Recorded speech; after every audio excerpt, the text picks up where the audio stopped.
migration, whether it is from one country to another country, or whether it is from a vastly different region of one country to the same within the same country, causes all sorts of internal disturbances.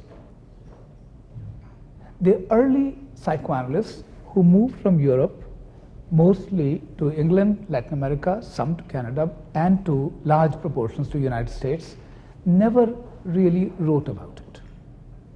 Partly because they were intoxicated with the discoveries of psychoanalysis and felt that psychoanalysis should apply similarly, equally, and without distinction to any analytic dyad, and anything cultural was only the privilege of Papa, that is Sigmund Freud, to just to be sure, for Freud to discuss, and anybody else who got into culture was thrown out as heretic. You know, Erich Fromm and such, Karen Horney, and anybody who got a little cultural, Giza, Roheim, etc., was considered suspect.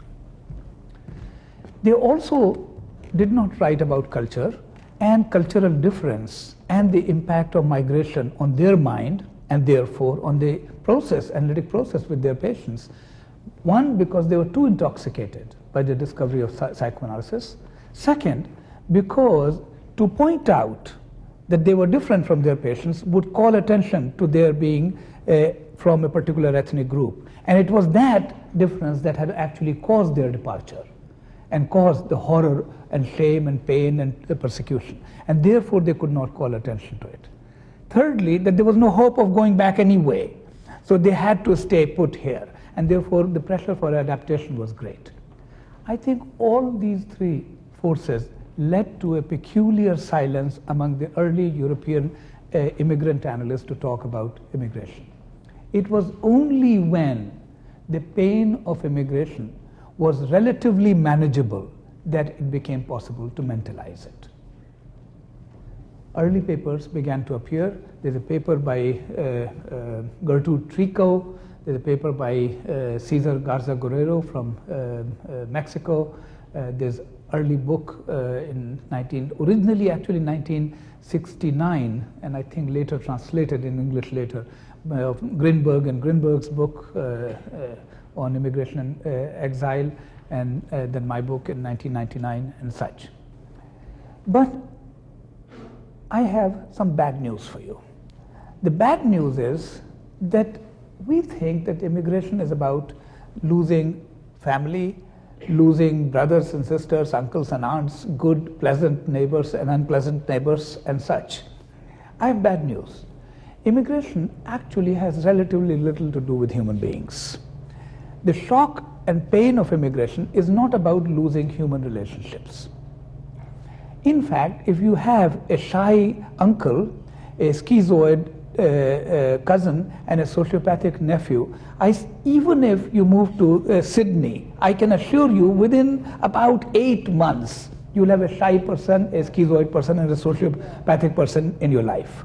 Human beings, despite our wishes and despite our acknowledgement at a micro level of uniqueness, ultimately are actually not that terribly unique. It's a horrible thing. What is unique are certain streets, the way a street turns, the way a staircase goes upstairs, the way a gramophone looks, the scissors, the nutcrackers, the coffee table, the various little utensils of life, those are, and the landscape, the cactus and the bougainvillea, it is that aspect, that experience of space and physical objects that gets lost, that is not to be recaptured. And that is at the core of the trauma of immigration and geographical dislocation. In psychoanalysis, this matter has been recognized mildly, but peripherally. And the reason it was mildly and peripherally recognized was simple, because psychoanalysis was practiced only in certain countries, by people of certain countries, with people of certain countries, speaking certain languages and having similar kinds of skins and colors and similar kinds of names. So as a result, all this was sort of already taken for granted. There was no problem with this. I mean, we do not think about a thyroid that is functioning all right.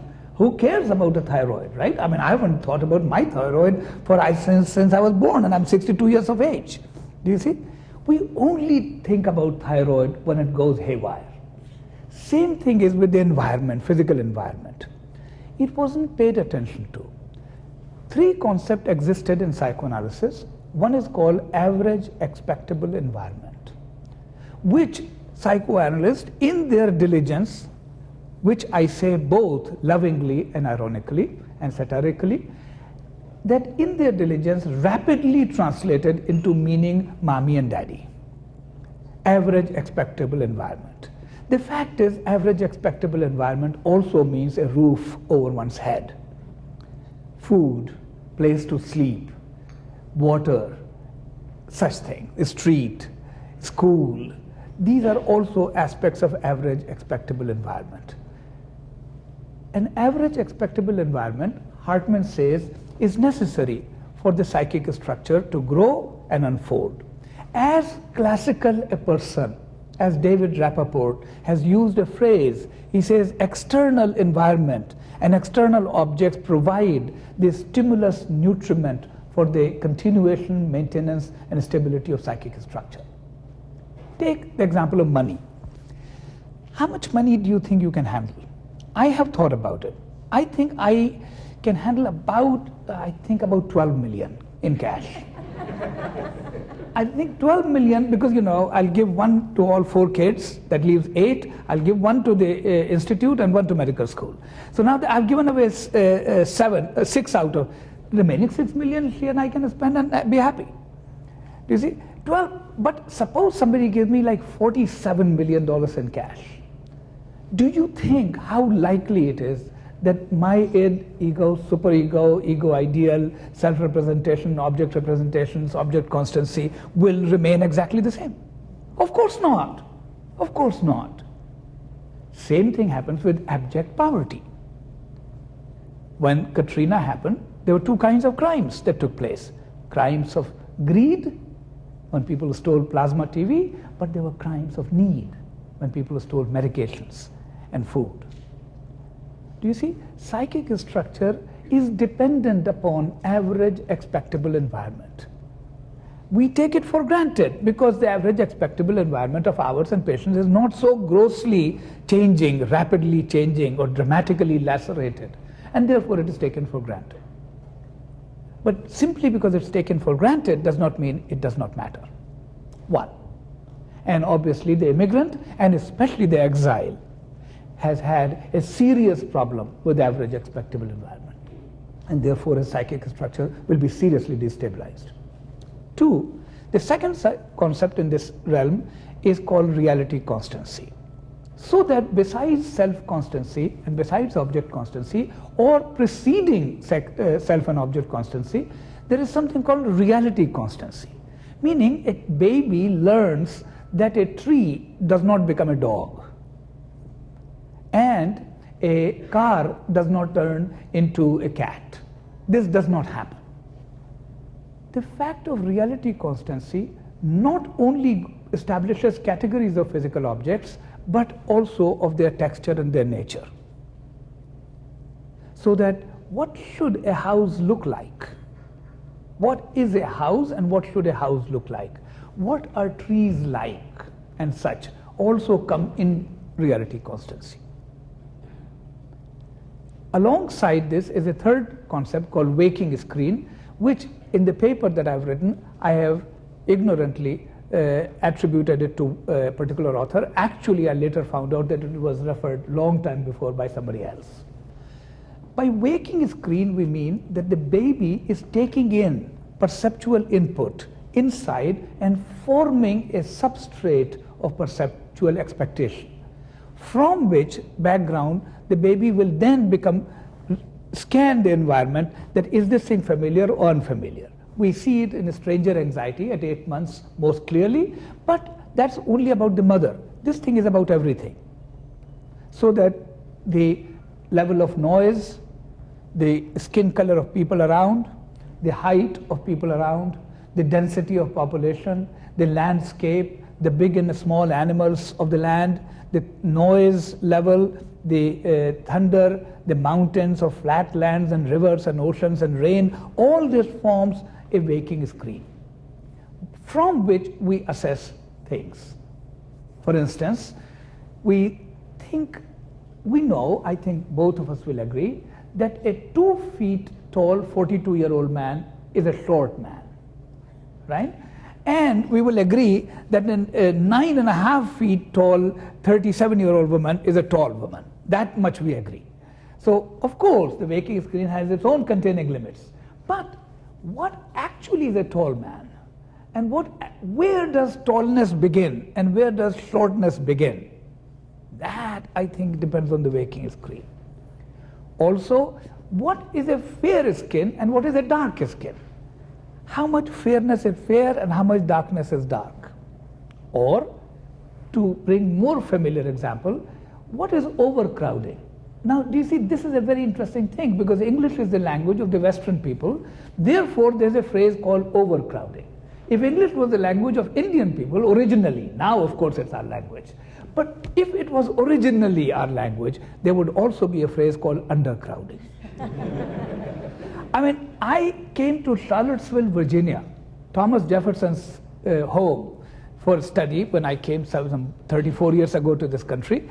Near Monticello, Blue Ridge Mountains was a hospital where I worked and such, University of Virginia. There was nobody there. There's nobody there.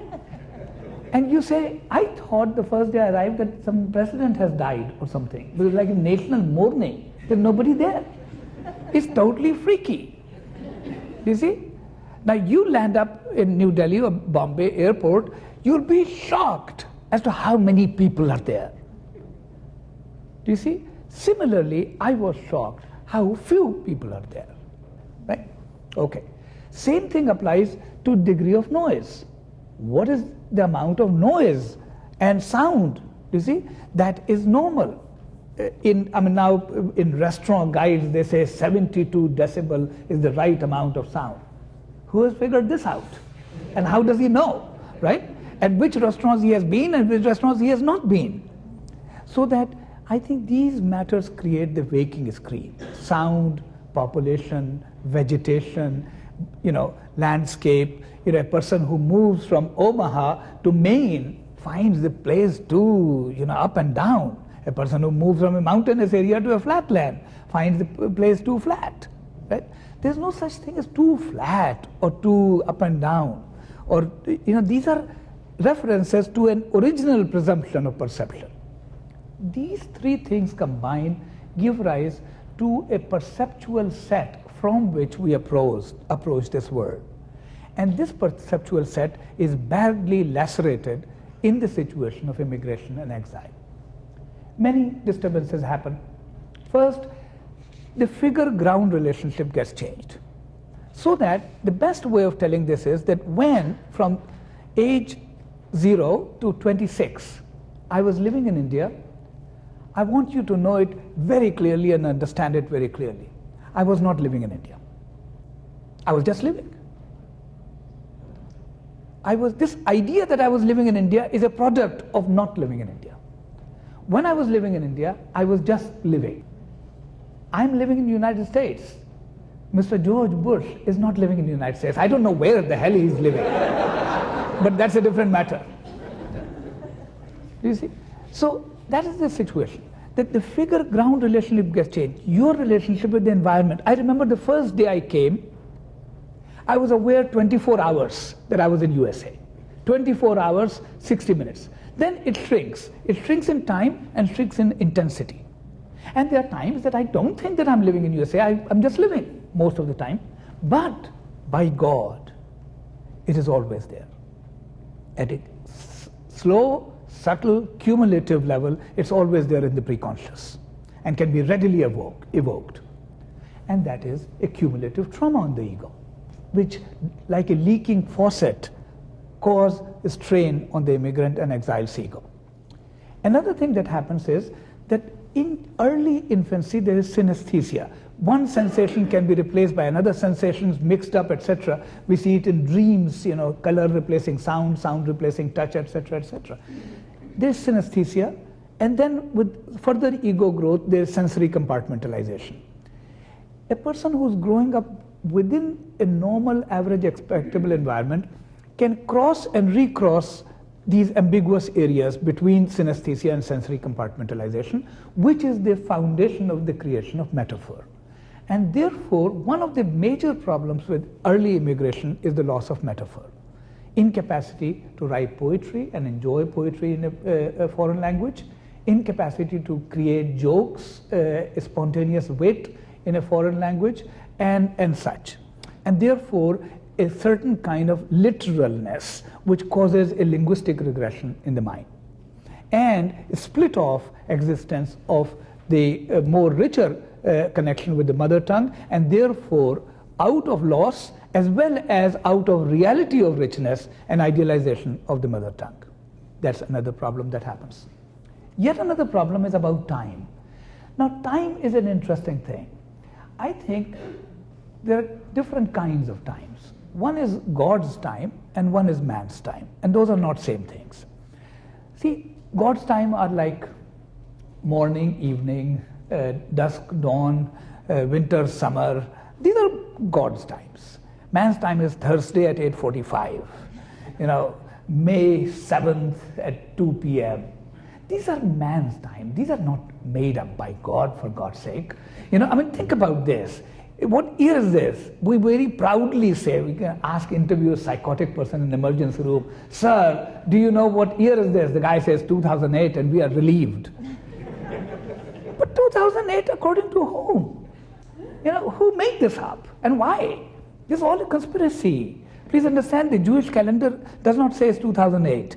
The Chinese calendar does not say it's 2008. The Hindu calendar does not say it's 2008. The Muslim calendar does not say it's 2008.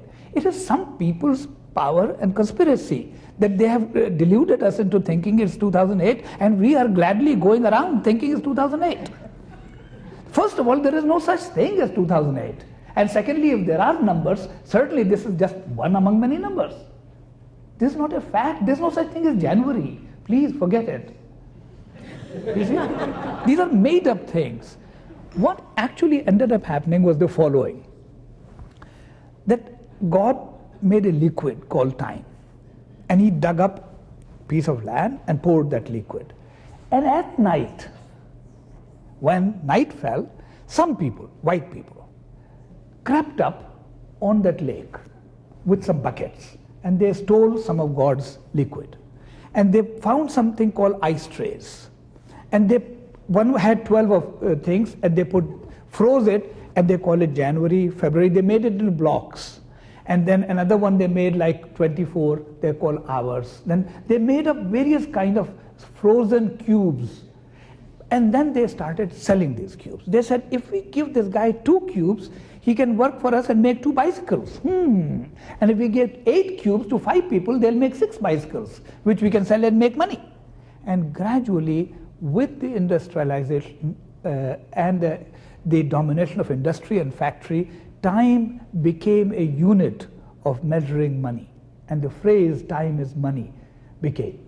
And time got associated with intellect, cognition, and efficiency and money. Ladies and gentlemen, I want to submit that efficiency and punctuality are not the same things. I grew up with a poet father who wrote some absolutely, he was serious, committed full-time poet, and my mother was full-time writer. They were absolutely not punctual by any Western standards, but they were highly efficient people. And this can be said about large number of words creative people. Creativity and efficiency and productivity and punctuality are not the same things. You go to a Veterans Administration hospital and you will find out how punctual people are and how efficient people are in 1 minute. Now, this confusion did not take place in some other places. There's a racial epithet which some people dislike. I actually happen to like it. It's called colored people's time. This is a different situation. Here, time is not money, and time is not of mind. and time is not of industry. Those places, Latin America, parts of Latin America, parts of Asia, part of Africa, where industry and factory was not God, where people lived according to God's time, and therefore traveled by unreliable means, where faxes, videos, and emails did not dominate people's lives, and where functions began when in the group matrix more loved ones were present and less hated ones were present. Do you see, whenever we give a party, you give a party at your home, we invite three kinds of people: people we love, people we like, and people we hate. Because some of them are married to the people we love, right? So we have to invite them, right? So and it is good to have them, because then when they leave, we can talk bad things about them, right? So it's good, it consolidates our coupleship with our own spouses, It's a normal, healthy thing to need some enemies, So in the group matrix, when the means of travel are unreliable, a function, an event begins when more loved ones have arrived. And therefore, it appears to the eyes of the person who is running on time as money, and time of mind, and time of intellect, and time of man, it appears that these people are not punctual. They are punctual. They are punctual to time of God, time of love, and time of heart. This is called the theory of bicultural punctuality. And it is that cultural difference of time that also affects the immigrant and exile's life. I remember in the IPA meeting in Santiago, Chile. Meeting ended, papers and all, 5 o'clock, everybody goes upstairs, takes a shower, changes, dresses up, and now we are waiting for some mayor or somebody had given us a cocktail party, all the analysts or some such thing. And so people are waiting for the bus. So I ran into some analysts from New York, and we were chatting. So I said, let's sit down and have a drink. It was open area, and the restaurants, the hotels, sliding doors were right there. They said, no, the bus will be about to come.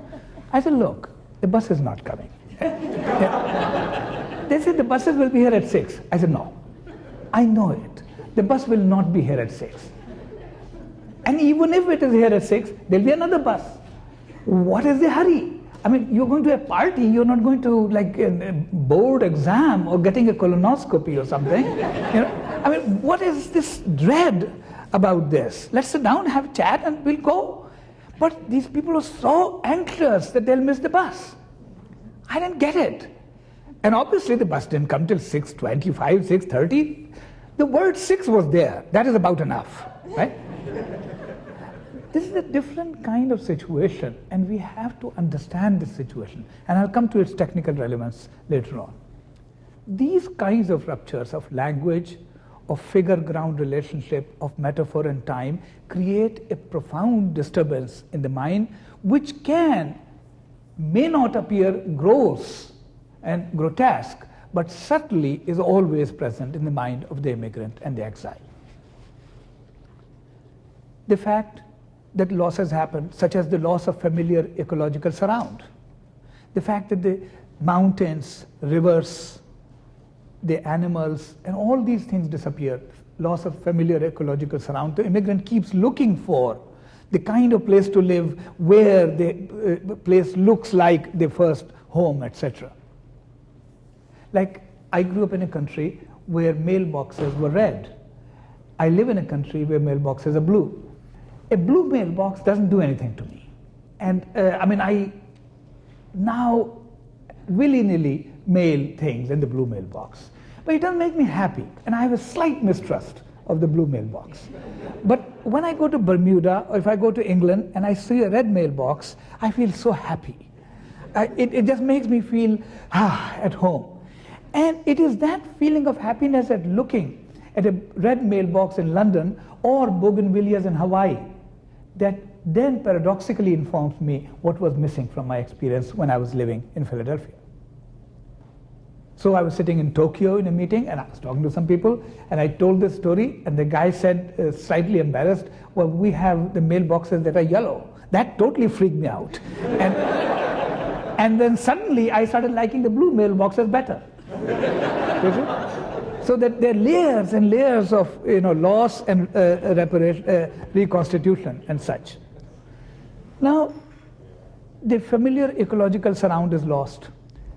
Specific objects are lost, big objects, house, school. You cannot visit your high school again and again. You cannot drive by certain places, etc. And the small objects, a stamp album, a particular pocket watch, and such. And those objects have their own relational scenarios and their own memories. Now, and those memories are lost with them. So that when you go to your aunt's house and see your grandmother's toaster, suddenly the memory of your grandmother comes back.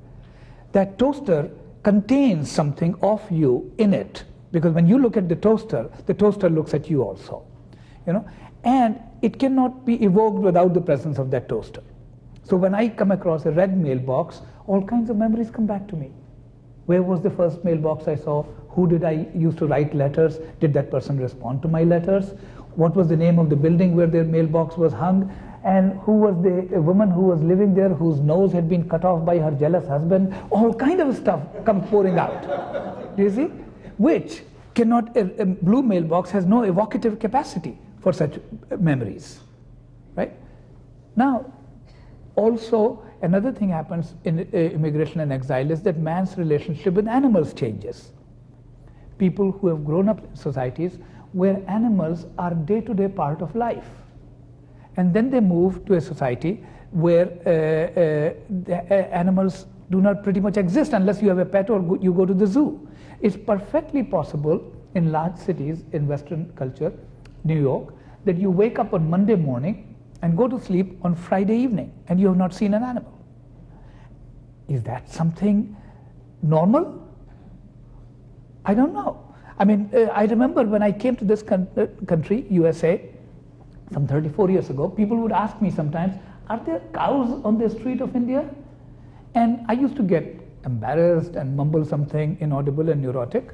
But today, if you were to ask me, are there cows on the street of India? My answer is yes. I think on some streets there are cows, but not only cows. There are horses also, buffaloes, goat, sheep, certainly dogs and cats, maybe spiders and bugs and lizards and turtles, and it's possible to see an elephant. And if you get lucky, you might see a bear, and in rare circumstances, maybe a tiger, camels, ducks and geese. Is there something wrong, officer?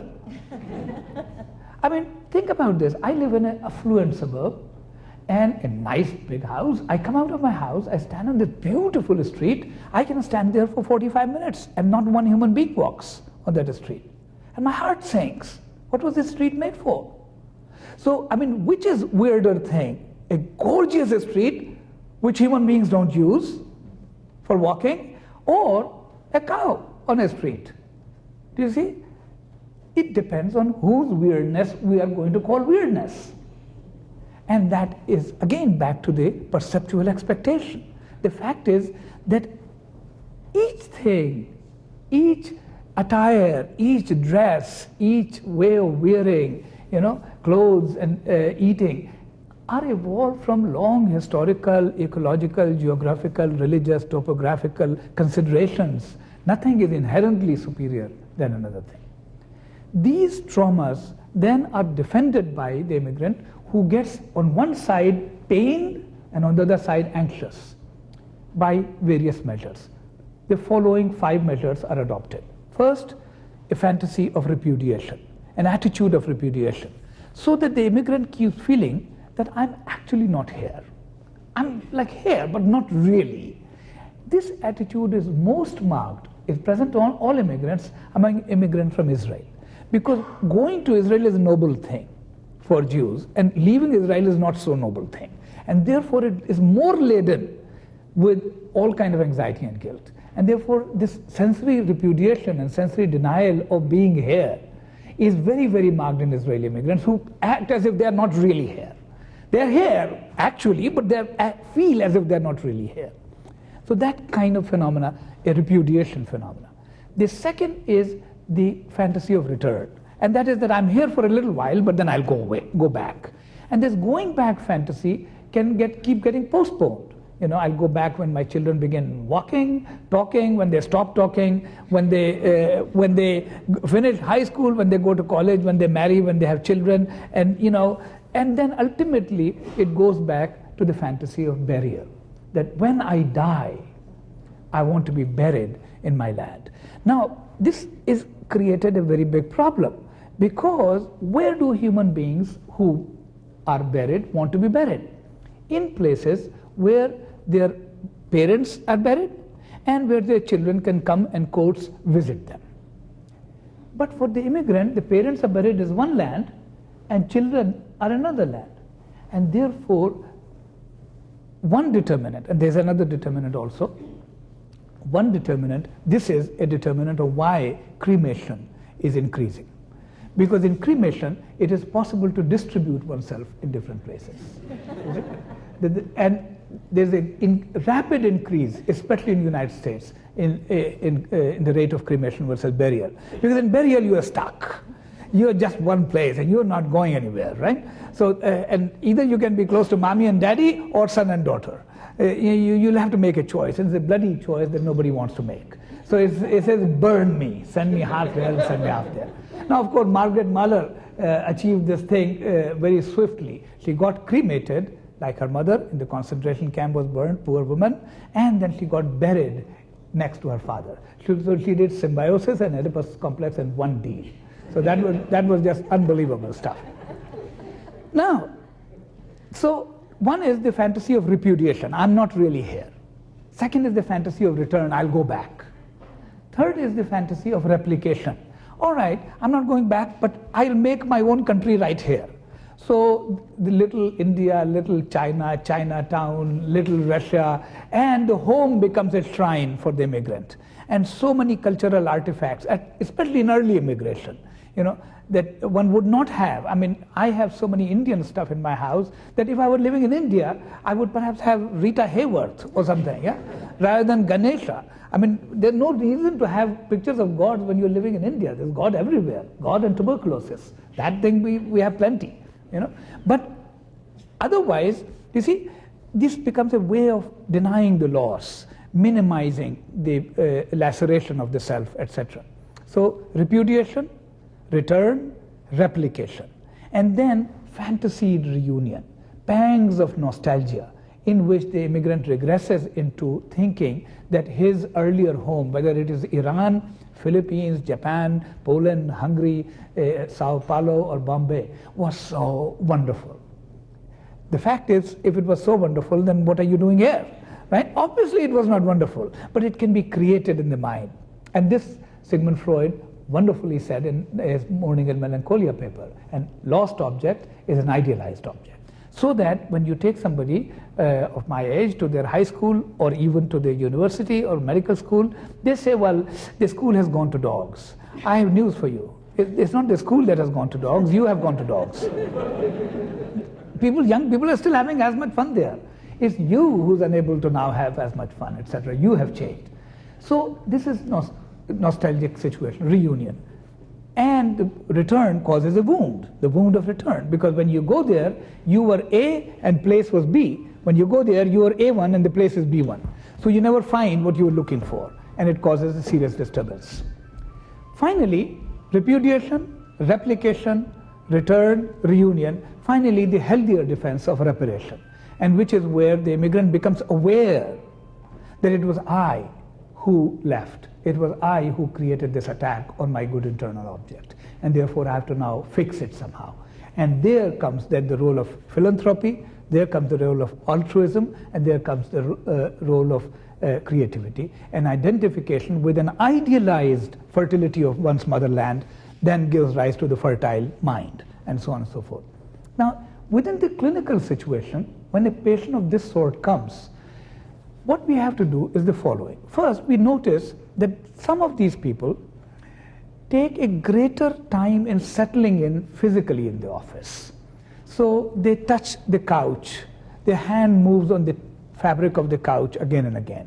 Their hand touches the wall next to the couch, touches the wall again and again, or the fabric of the couch, or when they're leaving or entering, their hand remains and lingers a little longer on the doorknob, or they look more intently at the bookshelf and read the names of the books more intently by reading the names as if they're internalizing the physical environment.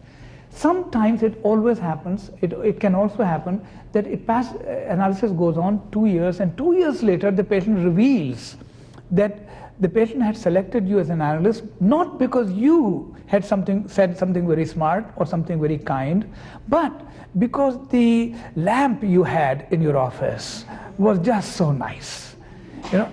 And it's a very deflating moment. And you know, when you found out that you were chosen because of a lamp or because of a particular rug, but this does take place because the physical objects in the analyst's office are not only transitional objects, manic defenses, but they're also shamanic and totemic aspects of both evoking and containing transferences and countertransferences.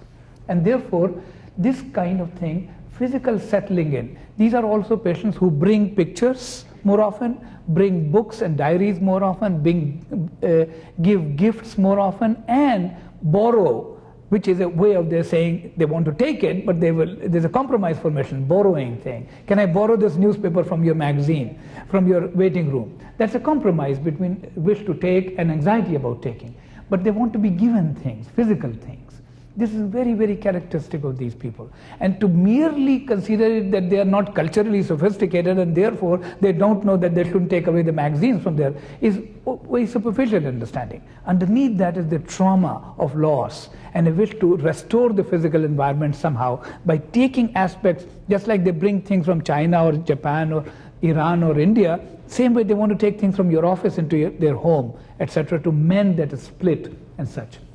The second aspect of clinical technique has to do with validation of immigration. I know a woman who was born and raised in Ireland and then at the age 5 moved to Australia, then at age 22 came to the United States and now lives in the United States. She underwent an analysis with the analyst showing absolutely no interest in the fact that she was considered herself an Irish Australian. And he treated her just like he would treat any American patient. And her accent changes. You talk to her, her accent changes, you know, in certain moods she begins talking like Irish, in certain moods she begins talking like Australian. Nobody picks it up. And the analyst does not ask, saying that to an immigrant patient, in the first interview, second interview, the analyst would say, how long have you lived here? How do you feel living in this country? How does it feel not living in your own country? Simple questions to flag and tap in that this will be later on an interesting material, both derivative material and real material. So that, but if the analyst shows no interest in this, then this stuff can go under hiding. 2, 3, the issue of nostalgia. In the immigrant population, nostalgia can serve many, many defensive purposes. Defenses against aggression. So by talking about how wonderful things were, one can avoid about how painful things are and how frustrating and anger producing things are. Secondly, it can also work as a extra transference displacement of transference love. So I come to your office and I say, you know, Bombay was so beautiful. What I'm not trying to tell you, avoiding, is that I'm feeling very comfortable in your office. So it could be an extra transference displacement of transference love, or it could be a defense against aggression in the contemporary day-to-day life.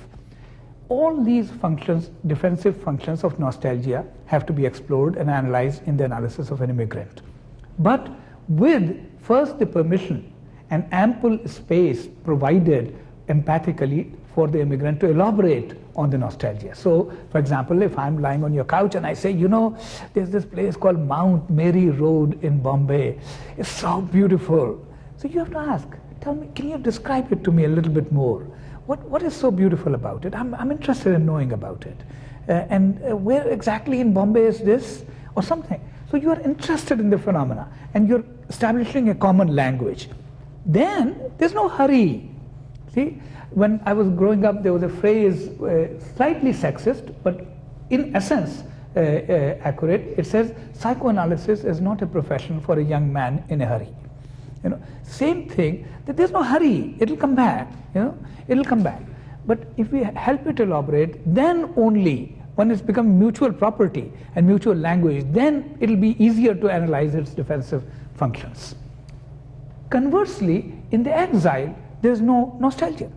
The person has grown up in a country, the country turned sour on him, and bad stuff happened, and now he's here, he never talks about his country, or only talks about his country with derision, or not at all. This is like a bad divorce, where the bloody divorce causes a retrospective distortion of good memories of early marriage. Same way, an exile spreads the aggression, irradiates backwards, and therefore it causes a spoiling of good memories. With psychoanalysis, the opposite work will have to be done with exile than with immigrant. With the immigrant, we analyze the defensive functions of nostalgia. With the exile, we gradually come to analyze the defensives against the emergence of nostalgia. Because there were trees, and there were birds, and there were lollipops, and there were gramophone records, even in that bad country, which were good. And it would come back. Sometimes perhaps not in the same generation, if the trauma was very bad, like in Holocaust. It comes back in second generation. So there's nostalgia by proxy, that the children or grandchildren will then go find good places and such, good aspects of the culture and such. 3, settling in, then validation, then nostalgia. Fourth aspect has to do with developmental work. And that is that with these patients, psychoanalysis also allows for a possibility of resumption of development. The patient is also searching for, besides recreating old objects, searching for new objects, which will facilitate development and create the realization of self-realization, self-actualization, and self-writing, which is based upon the old ego instincts of Freud.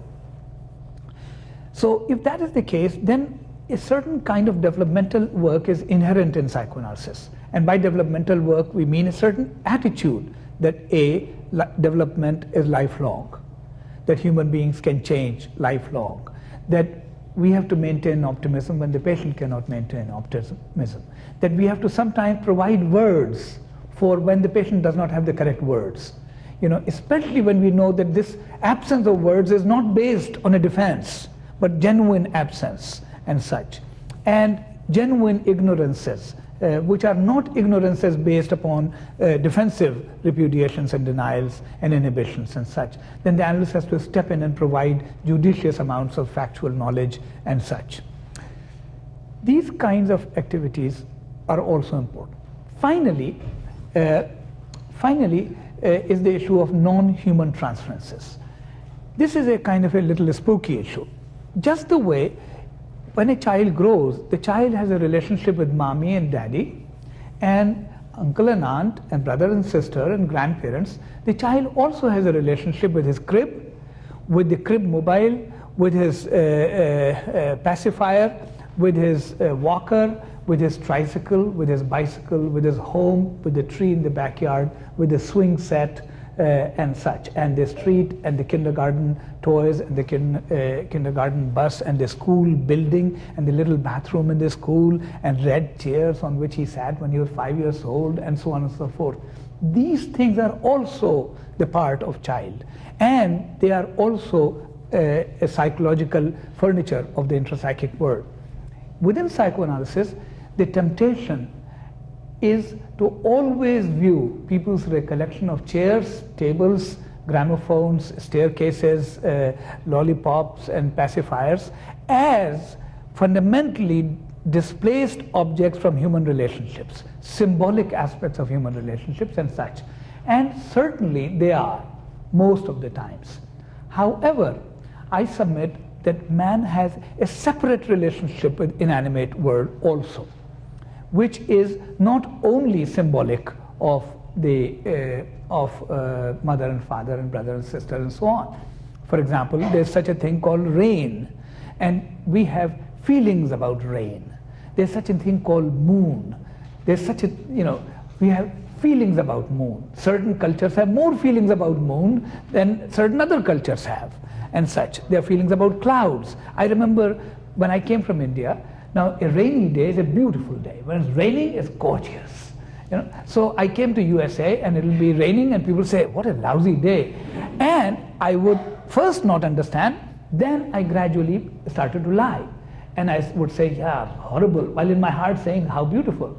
And then I became like invasion of body snatchers. I became totally a liar and became convinced of my lies. And I began to dislike the rainy days myself. So now I was not lying anymore. I had become the liar fully. And then gradually, as I began to wake up again and such, you know, I started to like rain again and rainy days again. And I now, if somebody says rainy day, what a lousy day, I do not nod my head. I say, well, I mean, you know, I'm sorry, but I actually rather like it. You know? So the relationship with rain is dependent upon what kind of land you have grown up with. Relationship with bougainvillea, relationship with clouds, with moon. Moon is a very important thing in the poetry of my mother tongue. There would be no poetry. Urdu poetry will die without moon. Do you see? These are important specific objects which are not only, the moon is not only my mother's breast, please, you know, although it could be, certainly, yeah, yeah. But then I wouldn't want Neil Armstrong close to it, which is, as you can see, a clearly Oedipal idea. But you know, but the point is that there's something like moon. And man has a separate relationship with moon, which is not, has to go through the symbolic pathway through human beings. This phenomena gets activated sometimes in clinical situations, both with immigrant patients and non-immigrant patients.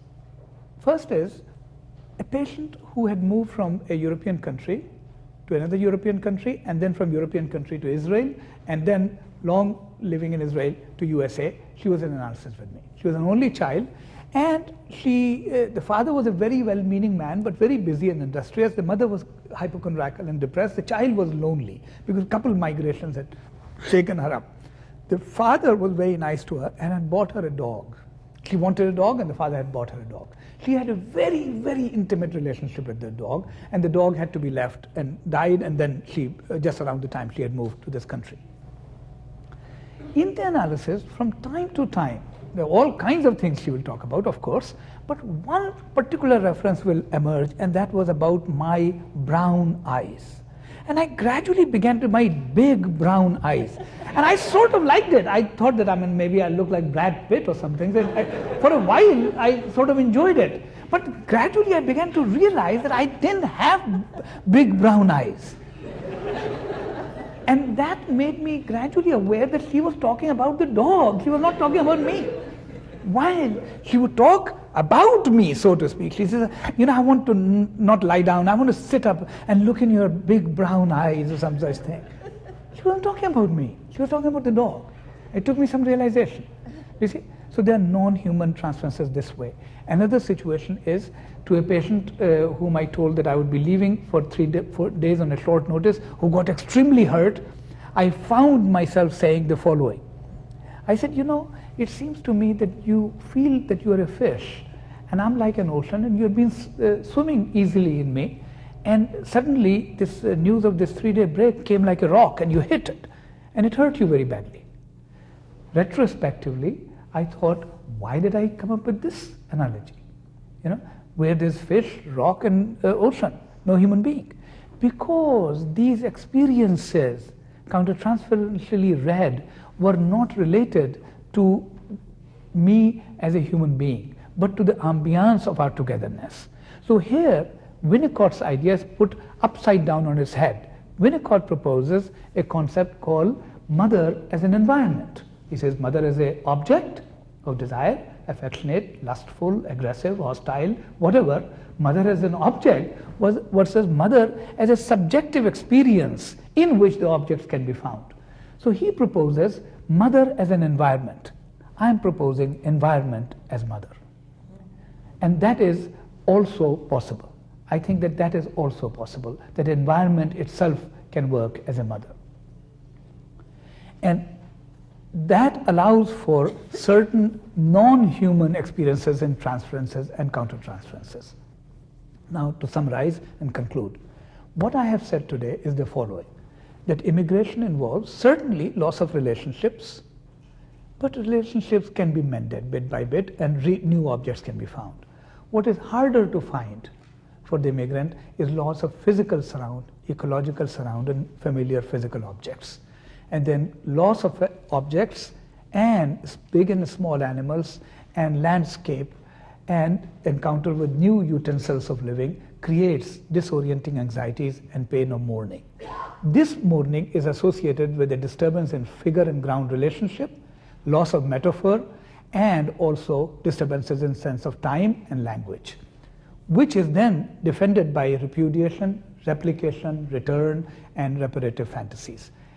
And in the clinical situation, the analyst has to bear a greater amount of physical situation on physical demands on the part of the patient, validate his dislocation, and empathize and analyze nostalgia, conduct developmental work, and also be available to contain, experience, and permit theoretically and technically and experientially non-human experiences within the clinical situation, both in transference and countertransference. All this work, however, does not rule out the regular work of psychoanalysis. I'm not suggesting these things have to be done. These are attitudes that the analyst has to have. And therefore, all I have said is not the main stuff of analysis. Analysis is done the way analysis is done. This is a major part of the background that I think we need to bring when we are dealing with culturally different patients. And a background, to quote Lord Snowdon, who was a great photographer in England and the ex-husband of Queen Elizabeth's sister, Princess Margaret. Lord Snowdon said, a background, which is what all my talk is about, a background is something that is just this side of nothing and just that side of something. Thank you. Support Ontario's public television. Donate at tvo.org.